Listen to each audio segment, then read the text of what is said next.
大家好，今天说一下咳嗽的问题。现在大家都知道已经进入冬天季节了，这冬天季节它也是容易发生感冒，大街上的小孩、中年、老人咳嗽的群体越来越多。对此，我们要及时的治疗，尽可能的在早期就去解决它，避免严重化。关于咳嗽呢，大家也都知道是最常见的一种呼吸道疾病。咳嗽的引发病因有很多，例如呼吸道感染、支气管炎、肺炎、咽喉炎等。而中医呢，将咳嗽定为外感、内伤两大类。外感有寒热之分，其主要是发病急、病情短，常常引起感冒。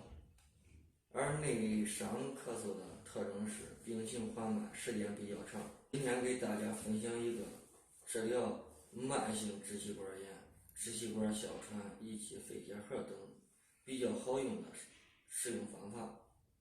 我们取糯米粉500克、核桃仁100克、松子仁、青梅干、橘红丝、玫瑰花瓣各30克，白糖、植物油、红曲米粉等用少量。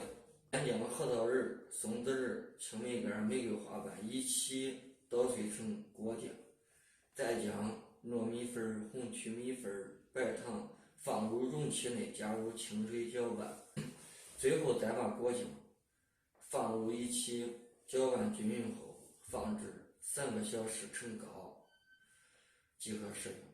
此膏中的核桃仁有益肾平喘之功，橘红理气化痰效果比较明显，玫瑰花也可进一步帮助梳理人体气机，红曲可健脾和中祛痰。这些中药组合起来一起食用，对于各种类型的咳嗽能起到比较好的效果，并且没有副作用。